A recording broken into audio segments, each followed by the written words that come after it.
네, 안녕하십니까. 한국농촌경제연구원 축산경제연구실의 이용건입니다. 제가 좀 덩치가 커서 화면을 다 가리기 때문에 옆에서 발표를 좀 드리겠습니다. 저는 오늘 저탄소 축산업의 전환 방안이란 주제로 좀 발표를 하도록 하겠습니다. 이 주제는 우리나라 축산 부문에 적용 가능한 온실가스 감축 기술들이 어떤 것들이 있는지 검토를 좀 해보고 축산농가 인식을 조사를 했습니다. 그래서 이러한 것들을 바탕으로 우리 축산업을 저탄소 축산업으로 전환을 유도하고 축산업 발전과 좀 연계할 수 있는 방안에 대해서 좀 말씀을 드려보겠습니다. 네, 목차는 보시는 바와 같이 1장에서 4장으로 구성되어 있고, 첫 번째가 탄소 중립 선언과 축산업의 여건 변화입니다. 우리나라는 2020년에 2050 탄소 중립을 선언을 했고요. 2021년 10월에는 글로벌 메탄 협약에 가입을 했습니다. 그리고 최근인 2024년 1월에는 축산 부문 2030 온실가스 감축 및 녹색 성장 전략을 발표를 했습니다. 그렇다면 우리 축산 부분에 왜 온실가스 감축이 필요한지에 대해서 조금 이야기해 보도록 하겠습니다. 먼저 2050 탄소 중립 선언과 함께 축산 부분의 온실가스 목표가 구체화가 되었습니다. 그리고 글로벌 메탄 협약 가입으로 우리나라는 2030년까지 메탄 배출량의 30% 이상을 감축을 해야 되는데, 우리나라 축산 부문은 총 메탄 배출량의 22.7%를 배출하고 있습니다. 그렇기 때문에 이러한 목표 달성에서 축산 부분의 노력이 매우 좀 중요하다, 이렇게 말씀드릴 수 있고, 축산 부문의 온실가스 배출량이 좀 지속해서 증가 추세에 있습니다. 그렇기 때문에 축산 부분에 온실가스를 감축할 수 있는 기술을 보다 좀 더 적극적으로 좀 개발을 해야 되고, 보다 좀 신속히 도입을 할 필요가 있다, 이렇게 말씀을 드리고, 다음으로는 축산업의 지속 가능한 발전을 위해서 녹색 성장이 필요하다는 것인데, 농식품부에서도 이러한 관점에서 축산 부문의 녹색 성장 전략을 수립을 했습니다.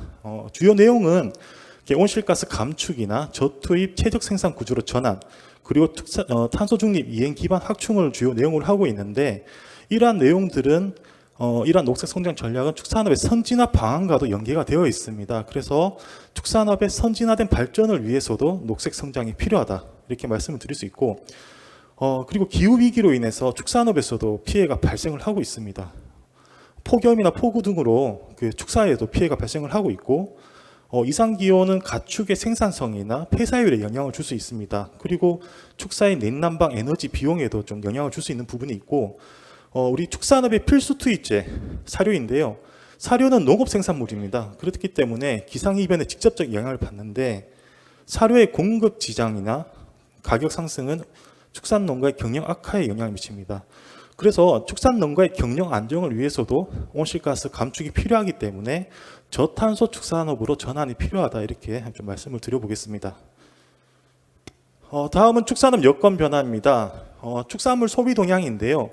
우리나라 1인당 육류 소비량은 크게 증가를 했습니다. 2000년에서 2022년까지 1.8배 증가했는데, 이러한 증가세는 2010년 이후 최근까지 더 두드러지게 나타나고 있습니다. 1인 1일당 동물성 단백질 공급 비중을 보시면 2013년을 기점으로 식물성 단백질 공급 비중을 넘어서서 지속해서 증가를 하고 있는 것으로 이렇게 나타났습니다. 다음은 가축 사육 동향인데요. 축산물 소비 증가에 따라서 가축 사육 마리수도 지속해서 좀 증가를 해왔습니다. 그리고 농가당 사육 마리수 증가로 규모화도 진전이 되고 있습니다. 이러한 가축 사육 마리수 증가로 인해서 온실가스나 가축 분뇨 배출량이 증가하고 있고, 축산 농가가 대규모화되면서 온실가스나 가축 분뇨 배출도 집약화가 되고 있다, 이렇게 말씀을 드리겠습니다. 다음은 온실가스와 관련된 내용인데요. 축산물 생산 시스템과 온실가스 배출 체계를 여기 그림으로 좀 도식화해 봤습니다. 간략하게 설명을 드리면, 축산업의 가축 사육 단계는 가축 관리 단계, 그리고 가축 분뇨 처리 단계, 이렇게 좀 구분을 할 수가 있고, 축산 부분에서 배출되는 온실가스는 장내 발효에서 메탄이 배출되고, 가축 분뇨 처리에서 메탄과 아산화질소가 배출이 되고 있습니다. 배출 동향을 살펴보면, 축산 부문 2020년 배출량이 973만 톤인데, 탄소 중립 기준 연도인 2018년에 비해서 3.5% 증가했습니다. 축종별 배출 비중은 한유구가 한 54.8%, 젖소가 17%, 돼지가 한 16% 정도 이렇게 배출을 하고 있는 것으로 나타났습니다.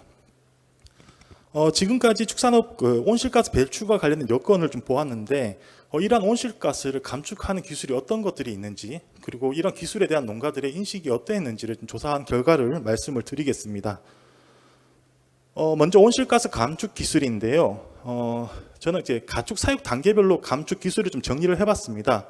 그래서 가축 관리 단계 보시면 저메탄 사료나 적정 단백질 사료와 같은 저탄소 사용 관리, 그리고 그 ICT 시설 보급 등을 통한 생산성 향상이나 가축 개량, 그리고 저탄소 기자재 등을 좀 검토해 볼 수 있고, 가축 분뇨 처리 단계에서는 우선 농가 단계에서 가축 분뇨를 좀 관리를 좀 공정을 좀 개선하는 방안, 그 다음에 정화 처리를 좀 늘리는 방안, 그리고 바이오 가스 등 이제 가축 분뇨 처리 방식을 좀 더 다각화할 수 있는 방안을 좀 검토해 볼 수 있고, 추가로 온실가스 배출 이후의 단계도 좀 제시를 해봤는데 축산 부분에도 배출된 온실가스를 포집이나 좀 활용하는 방안에 대한 좀 검토를 좀 해볼 시기가 되지 않았나, 이런 생각에서 제시를 한번 해봤습니다. 다음은 축산농가 조사 결과인데요. 축산 부문 온실가스 감축의 필요성에 대해서 축산농가 한 58%는 그 감축에 대해서 공감대를 느끼고 있었지만 한 12.7%는 아직까지도 필요성을 낮게 인식을 하고 있었기 때문에 인식의 개선이 좀 필요했습니다.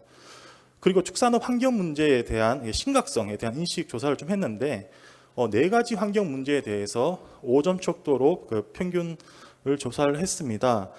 그래서 보시면 심각성 인식 순위를 보시면 온실가스 배출이 2위, 그리고 이제 축산 악취가 1위로 나타났는데, 온실가스 배출과 같은 경우에는 저희가 2021년에 조사를 한번 했었습니다. 그때에 비해서 인식 수준은 좀 개선된 것으로 이렇게 나타났습니다. 네, 다음은 온실가스 감축 기술별 도입 의향인데요. 먼저 가축 관리 단계입니다. 가축 관리 단계에서 저메탄 사료의 도입 의향은 축종별 평균 한 28%, 적정 단백질 사료 도입 의향은 평균 한 37%로 나타나서 생각보다는 도입 의향이 좀 낮았다. 그리고 생산성 향상을 위한 ICT 장비 도입은 평균 한 52%로 비교적 높게 나타났고, 한우 농가를 대상으로 이제 비육기간 단축이 의향에 조사를 해봤는데 한 36.9%가 의향이 있는 것으로 이렇게 조사가 되었습니다. 그리고 가축 분뇨 처리 단계와 관련해서는 정화 처리에 대해서 물어봤는데 돼지 농가에 대해서 정화 처리를 좀 도입을 하거나 지금 도입을 유지하는 의향이 한 44%로 나타났습니다. 그래서 현재 돼지 농가들이 그 정화 처리 시설 보유 현황보다 도입 의향이 높기 때문에 정화 처리는 좀 더 확대할 수 있지 않을까라는 생각을 하고 있고, 농가에서 배출되는 가축 분뇨를 신재생에너지 생산 시설에 반출하는 것에 대해서는 한 20% 농가들이 그 의향이 있는 것으로 조사가 되었습니다. 그리고 저탄소 축산물 인증제, 작년에 시범 사업으로 추진을 했었는데요. 여기 그 참여 의향을 조사한 결과 축종별 평균 참여 의향이 26.3%에 좀 불과했습니다. 생각보다 낮게 나타났는데요. 모른다는 인식이 40%, 참여 의향이 없다는 응답이 33%, 그래서 인식의 개선이 필요하고 인증제에 대한 홍보가 좀 필요하다, 이렇게 말씀을 드리겠습니다. 그리고 이러한 기술을 적용하는 데 있어서 어떠한 제약 요인이 있는지 이때 좀 조사를 해봤습니다. 그래서 저메탄 사료나 저단백 사료와 같은 온실가스 저감 사료의 적용에 있어서 제약 요인이 첫 번째가 이제 경영비나 사료비 상승에 대한 우려가 가장 많았고, 다음으로 생산성 저하나 이 사료가 무엇인지 모른다는 응답 비중이 높았습니다. 그리고 온실가스 저감을 위한 시설이나 장비를 도입하는 데 있어서는 초기 설치비 부담을 느낀 농가들이 한 56%, 좀 많은 수의 응답 비중이 있었고요. 경영비 상승이나 해당 기술을 모른다는 응답 비중이 좀 높은 것으로 나타났습니다. 그리고 이제 농가에서 배출되는 가축 분뇨를 신재생에너지 생산 시설에 반출하는 데 있어서 제약 요인으로는 해당 시설에서 수거하는 가축 분뇨 수거 비용이 비싸다. 그리고 인근의 가축 분뇨 신재생에너지 생산 시설이 부재하다는 그 의견이 많았고요.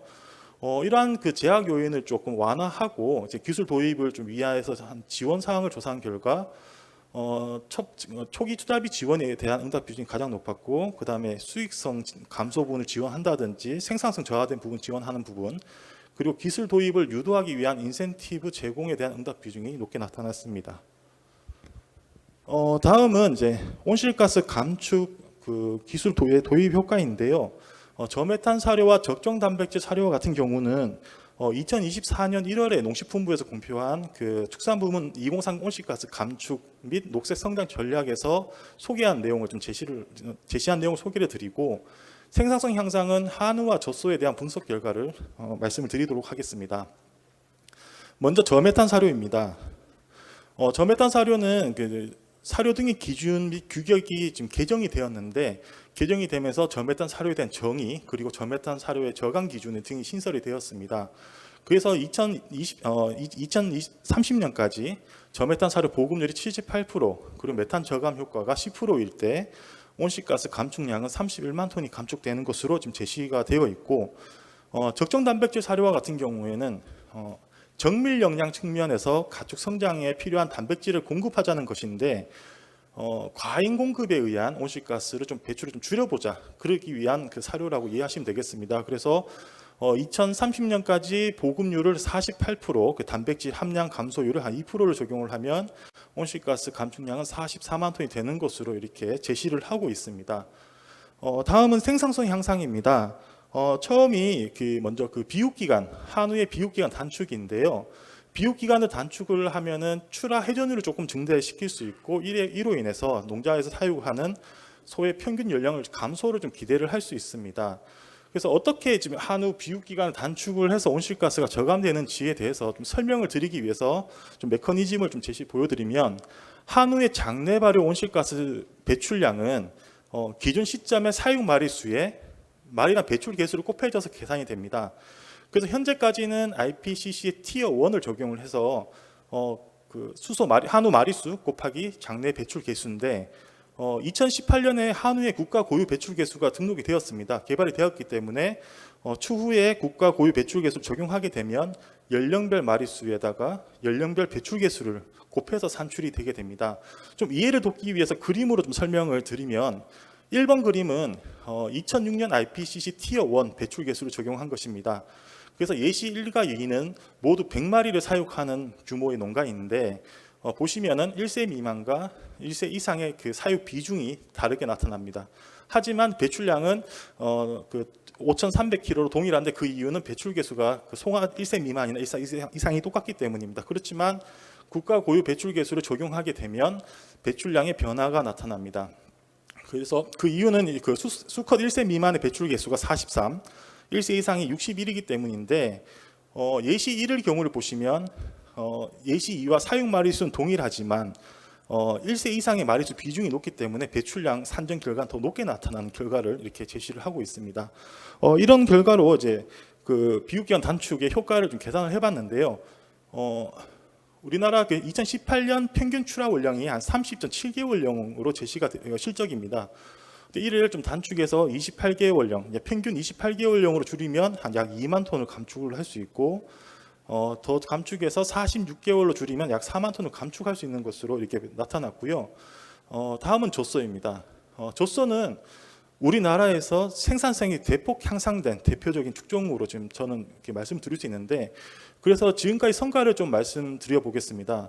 1번 그림에서 1번 그림 한국과 일본의 그 산유량 추이를 나타내고 있는데, 1900년대에는 우리나라가 일본보다 낮은 유량을 나타내고 있습니다. 그렇지만 1998년을 기점으로 우리나라 유일의 산유량이 급격히 향상되기 시작했습니다.